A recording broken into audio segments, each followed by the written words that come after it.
예수 그리스도는 좁은 문으로 들어가라고 하시며 길에는 멸망의 길과 생명의 길이 있다고 말씀하셨습니다. 야고보 사도는 야고보서를 통해 욕망은 죄를 낳고 죄는 죽음을 낳는다고 했습니다. 그것은 바로 생명의 길과는 정반대의 길입니다. 그렇다면 생명은 무엇이란 말입니까? 인간의 양면성 중에서 선한 쪽이 발현되는 것이 생명이라 할 수 있습니다. 죄성이 발현되어 죄들을 짓는 게 아니라 은혜를 알고 그 은혜를 입은 자로서 생명으로 나아가는 것입니다. 내가 행할 수 있는 선을 행함으로 죄로부터 자유해지는 것을 경험하는 것입니다. 나의 욕망을 위해 살아가던 삶에서 남을 돕는 데까지 나아가게 되고 더욱더 자신에게 주어진 기회로서의 생을 제대로 살기 위해 노력하게 되는 것입니다. 태양의 찬란한 영광이 아니라 그 태양이 지고 나도 타버리지 않을 꽃을 피우는 게 바로 생명인 것입니다. 부자는 생명을 얻기 위해 기꺼이 자신을 비천하게 하는 것입니다. 가난한 자는 생명을 얻었기에 빈부에 상관없이 자신이 고귀하게 되었음을 자랑하게 되는 것입니다. 주님이 주시는 참 생명이 대림절을 보내는 여러분의 가슴과 삶에 가득하시길 기도합니다. 지난 한 주간도 그리스도께서 주시는 생명을 꽃 피우기 위해 믿는 사람으로 살아가느라 수고가 많으셨습니다. 안녕하세요. 그 길을 걷는 교회 수요 묵상 열왕기상 생각입니다. 오늘은 성경에 등장하는 여러 이야기 중에서도 가장 극적인 이야기 중에 하나라 할 수 있는 850대 1의 스토리를 전해 드리려고 합니다. 우선 먼저 이 본문의 이야기를 전해 드립니다. 가뭄이 3년간 지속되었고 이제 하나님께서는 엘리야에게 아합에게 가라고 하셨습니다. 이제 비를 내리는 것이 바로 하나님이심을, 그래서 가뭄도 하나님이 하신 것임을 알도록 하심이었습니다. 잠깐 그 사이에 오바다의 이야기가 등장합니다. 오바다는 선지자인데 아합이 신뢰해서 높은 간직을 하던 사람입니다. 아합은 가뭄 속에서 오바댜와 함께 나라를 나누어 풀이라도 찾아보고자 했습니다. 그래서 말과 노새가 죽지 않도록 해보자는 것이었습니다. 오바다는 이세벨이 하나님의 선지자를 다 죽이려 할 때 선지자 100명을 몰래 50명씩 숨겨 먹을 것을 주던 사람입니다. 그는 아합과 헤어져 풀을 찾다 엘리야를 만납니다. 엘리야는 이제 아합에게 가 자신을 만났다고 전하라 합니다. 오바다는 두려워합니다. 왜냐하면 지금까지 아합이 곳곳에 사람을 보내어 엘리야를 찾고자 했는데 만일 없다라는 보고가 올라오면 그 말을 맹세할 수 있느냐라고 되묻고 확인할 정도였는데 만약 제가 당신을 만났다고 하면 하나님께서 당신을 또 다른 곳으로 옮기실 것이 분명한데 그러면 나는 죽을 수밖에 없다고 오바다는 말합니다. 그때 엘리야가 말하길 여호와의 살아계심을 두고 맹세하는데 오늘 아합에게 보이리라 라고 합니다. 그렇게 엘리야를 만나자 아합은 그 때문에 이런 가뭄이 생겼다고 합니다. 그런데 엘리야는 아합과 아합의 가족 때문에 이런 가뭄이 생겼다고 말합니다. 그리고는 아합의 아내 이세벨의 식탁에서 함께 먹고 있는 바알의 선지자 450명과 아세라 선지자 400명을 갈멜산으로 모으라고 합니다. 이제 대결을 하겠다는 것입니다. 그리고 엘리야는 이스라엘 백성들에게 선포합니다. 너희가 언제까지 머뭇머뭇하겠느냐? 여호와가 하나님이면 그를 따르고 바알이 하나님이면 그를 따르라. 이 말에 이스라엘 백성들은 답이 없었습니다. 후에 갈멜산에서 대결이 시작됩니다. 그 대결은 송아지를 죽여 각을 떠 나무 장작 위에 올려놓고 불을 주지 않은 상태에서 각자의 신에게 기도해서 불을 내리는 쪽이 이기는 것이었습니다. 엘리야는 먼저 바알의 선지자들에게 기회를 줍니다. 그들은 송아지를 먼저 골라 아침부터 기도합니다. 그리고 춤을 춥니다. 그런데 정오가 되어서도 아무 응답이 없습니다. 이때 엘리야는 조롱합니다. 너희 신은 졸고 있는가? 잠을 자고 있는가? 묵상하고 있는가? 잠시 여행을 떠났는가?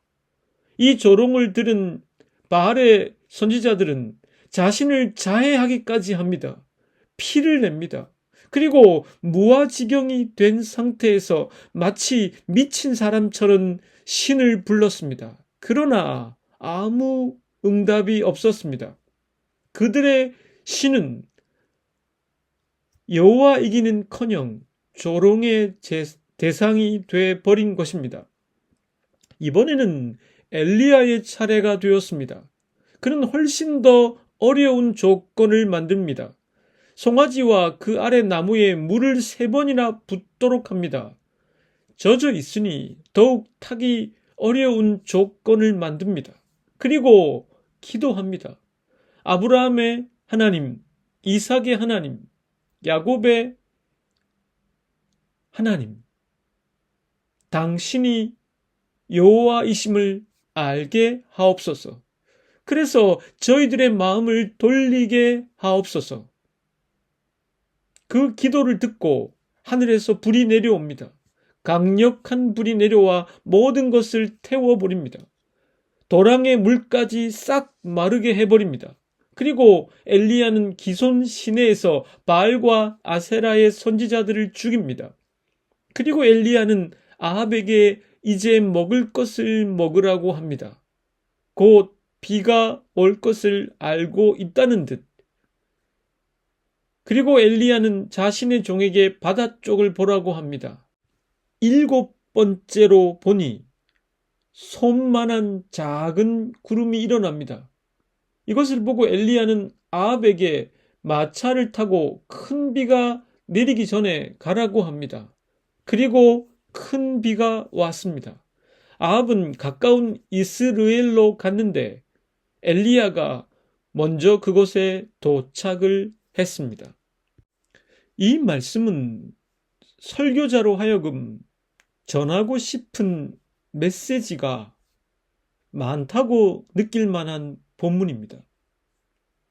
어떤 본문은 예를 들어 욥과 욥의 세 친구가 긴 대화를 나누는 본문과 같은 성경의 말씀은 같은 내용이 여러 차례 반복되기 때문에 읽고 또 읽어도 무엇을 설교해야 할지 잘 떠오르지 않을 때도 있습니다. 물론 이것은 저의 경우에 해당합니다. 다른 목사님들은 그렇지 않으실 겁니다. 제 지론 중에 하나는 본문을 읽고 하고 싶은 말이 많아지는 본문일수록 제대로 설교하기가 오히려 어렵다는 것입니다. 더 신중하게 접근해야 하며 잘 가려 본문이 무엇을 드러내려고 하는지 그것을 찾기 위해 연구하고 기도해야만 합니다. 2025년 12월에 제가 이 본문을 다시 연구하면서 여러분들께 전해드리고 싶은 메시지는 다음 두 가지입니다. 첫째는 어두운 역사의 순간에 등장하는 두 사람의 순종입니다. 지난 시간에도 살펴보았지만 점점 더 점입가경으로 북이스라엘의 영적 상태는 나빠지고 있습니다. 여로보암에서 아합까지 오는 동안에 더욱 더 나빠졌습니다. 아합의 때에는 이보다 더 나쁠 수 있을까 싶을 정도로 악화되었습니다. 바로 그때 아합의 영향력 아래에 있는 북이스라엘에 두 사람이 등장합니다. 한 사람은 오바다이며 다른 한 사람은 엘리야입니다.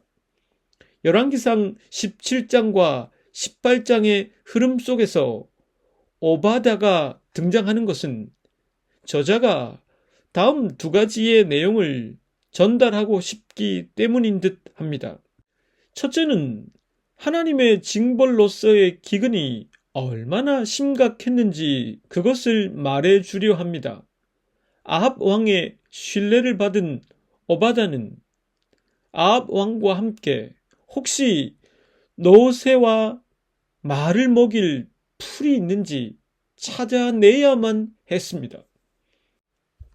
둘째는 비록 죽음의 기운이 가득한 북이스라엘 땅에도 여호와의 종이 있었다는 것을 말해줍니다. 오바다라는 이름의 뜻이 바로 여호와의 종인데 이것도 우연의 일치가 아닐 것입니다. 엘리야는 나중에 오직 자신만 남았다고 한탄했지만 아니었습니다. 오바다가 있었고 그는 이세벨이 여호와의 선지자들을 멸할 때 100명의 선지자를 각각 50명씩 숨겨 떡과 물을 제공한 한마디로 여호와의 까마귀가 되었던 사람입니다. 그래서 본문 3절 말씀은 오바다에 대해 이렇게 적습니다. 아합이 왕궁 맡은 자 오바다를 불렀으니 이 오바다는 여호와를 지극히 경외하는 자라. 상대적으로 엘리야에 비해 그 분량이나 역할이 크지는 않았지만 저자는 분명히 죽음의 기운이 드리운 북이스라엘 땅에 지극히 여호와를 경외하는 여호와의 종이 엘리야만이 아니라 오바다도 있었다는 것을 드러내줍니다. 엘리야의 경우에는 죽음의 기운이 드리운 가운데서도 그리 시냇가의 경험과 사르밧에서의 경험을 통해 더욱더 하나님을 향한 신심이 깊어진 상태였습니다. 자칫 우리들은 오늘의 본문을 읽으며 기적과 같은 일을 수행하는 영웅으로 엘리야를 볼 가능성이 있지만 저자는 36절 말씀을 통해 분명히 그의 역할을 규정해 줍니다. 36절 말씀입니다. 저녁 소재 드릴 때에 이르러 선지자 엘리야가 나아가서 말하되 아브람과 이삭과 이스라엘의 하나님 여호와여 주께서 이스라엘 중에서 하나님이신 것과 내가 주의 종인 것과 내가 주의 말씀대로 이 모든 일을 행하는 것을 오늘 알게 하옵소서.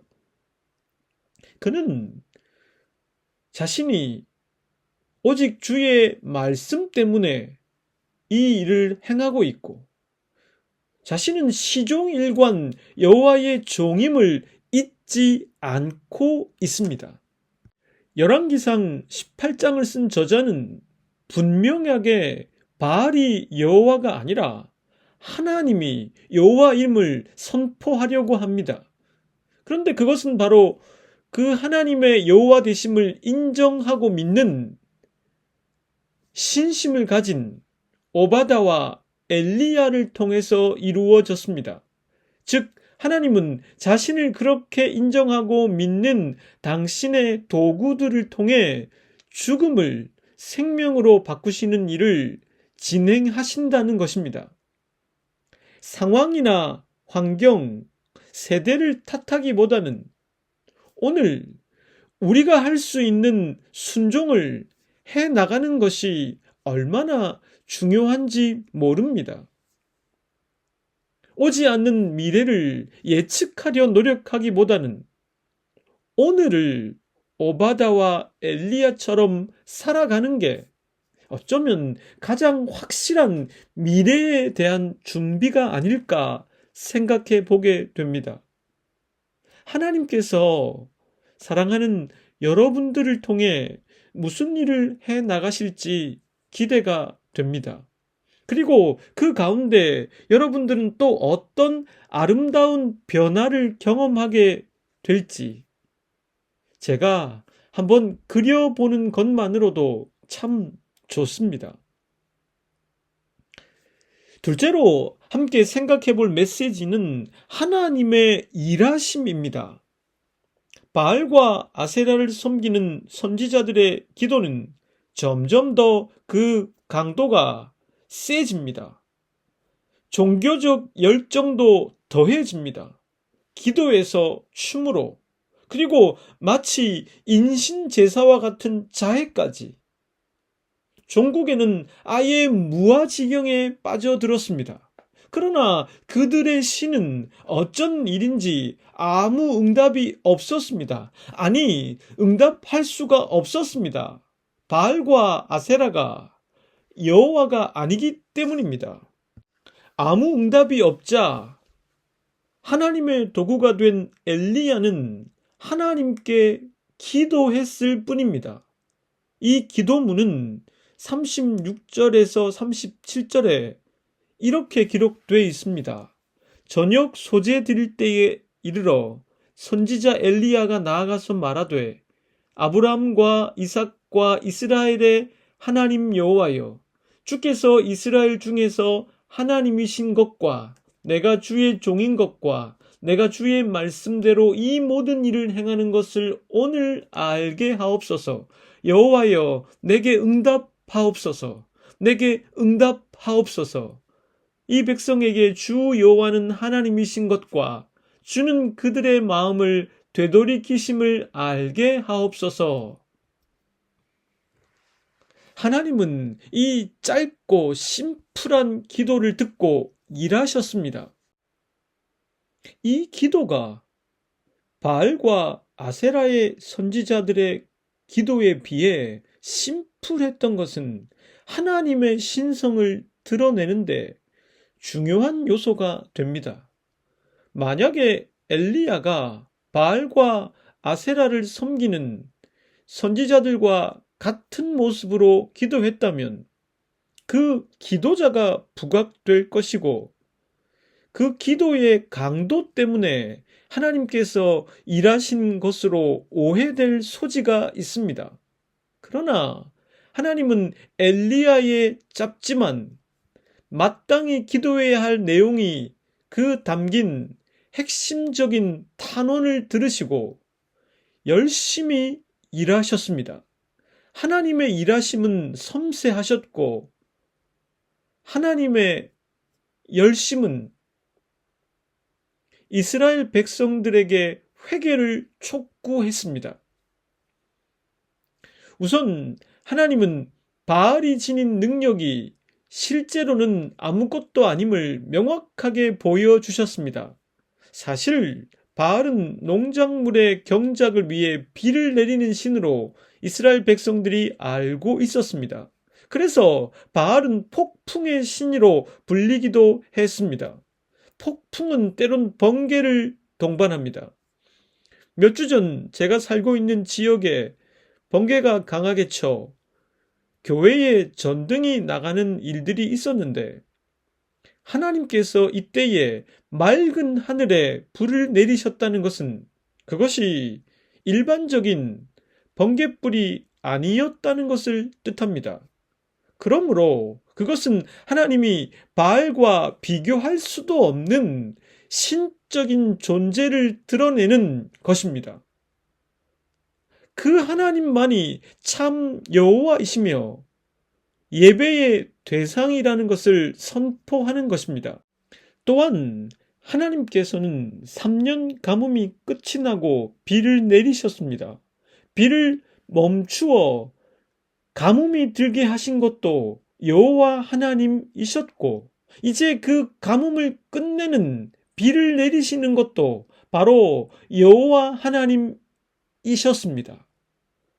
다시 말씀드리지만 열왕기상이 쓰여졌을 때, 즉 기원전 6세기경에 이스라엘 백성들은 바벨론에서 포로 생활을 하고 있었습니다. 그들은 그곳에서 배교의 위기를 겪고 있었습니다. 그런 그들에게 이 하나님의 이야기는 왜 이렇게 포로 생활을 하게 되었는지, 그리고 어떻게 해야 다시 생명의 길로 나아갈 수 있는지 그것을 전해주고 싶어 했던 것입니다. 본문 22절 말씀은 그들이 자유의지로 하나님을 선택할 수 있도록 촉구하는 내용입니다. 엘리야가 모든 백성에게 가까이 나아가 이르되 너희가 어느 때까지 둘 사이에서 머뭇머뭇하려느냐.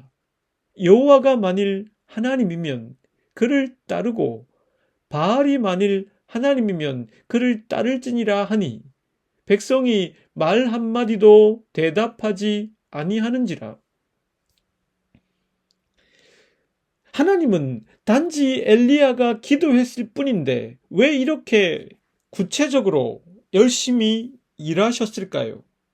그것은 하나님께서 여호와라는 사실을 확실하게 드러내시기 위함입니다. 왜냐하면 그렇게 해야만 이스라엘 백성들이 하나님께 순종할 수 있기 때문입니다. 신학자들은 이 본문을 주석하면서 여호와 하나님은 배타적인 순종을 바라는 분이라고 표현했습니다. 배타적이라는 말을 사용해야만 하는 까닭은 하나님께서는 다른 신들 중에 신이 아니라 오직 유일무이한 여호와 하나님이시기 때문입니다. 구약 성경을 자세히 읽어보면 하나님께서 아브라함을 부르셔서 당신의 백성으로 삼으신 아브라함의 후손들을 보면 자기 집안에 신이 있었다는 것을 알 수 있습니다. 라헬이 감춘 드라빔이 대표적입니다. 이 드라빔은 일종의 가정신이라고 할 수 있습니다. 이 말은 아직까지 여호와 하나님이 유일신이라는 것을 그들이 인식하지 못하고 있었다는 뜻입니다. 아직까지 이스라엘의 유일신 사상이 온전히 확립되지 않았음을 우리는 유추할 수가 있습니다. 허나 출애굽을 거치면서 하나님은 당신이 이집트의 신들과 비교할 수 없는 유일한 여호와이심을 드러내셨습니다. 10가지 재앙과 홍해를 가른 사건은 그것을 분명히 드러내 주기 위함입니다. 그리고 이 유일신 사상은 바벨론 포로기를 겪으면서 더욱더 강력한 메시지로 이스라엘 백성들에게 다가옵니다. 그들이 바벨론으로 잡혀간 것은 다른 이유 때문이 아니라 그 유일한 여호와 하나님을 떠나 다른 신들을 숭배했기 때문이었습니다. 그러므로 오늘 본문을 읽는 포로기의 독자들에게 하나님께서는 분명히 말씀하시고 계신 것입니다. 하나님은 이스라엘 백성들이 하나님이 여호와임을 알도록 하는 일에 무척이나 열심을 내는 분이라는 사실을 말입니다. 그리고 그 열심을 경험한 사람들은 그리고 후에 이것을 읽는 사람들은 하나님께서 주신 자유의지를 갖고 자기 스스로 하나님을 여호와로 고백할 수 있게 되는 것입니다. 성경에서 가장 극적인 이야기 중에 하나인 열왕기상 18장 말씀은 그래서 우리로 하여금 여호와 하나님 앞에 다시 한번 신앙을 고백하게 해주며 무릎을 꿇게 해줍니다. 함께 기도하겠습니다. 하나님, 당신은 유일무이한 신이시며 여호와임을 고백합니다. 누가 나를 지으셨는지, 나는 어디서부터와 어디로 가는지, 그 해답이 바로 당신임을 고백합니다. 캄캄한 세상 속에서도 여호와 하나님을 믿고 순종했던 오바다와 엘리야처럼 저희들도 그런 믿음의 고백자가 되게 하옵소서. 예수 그리스도의 이름으로 기도드립니다.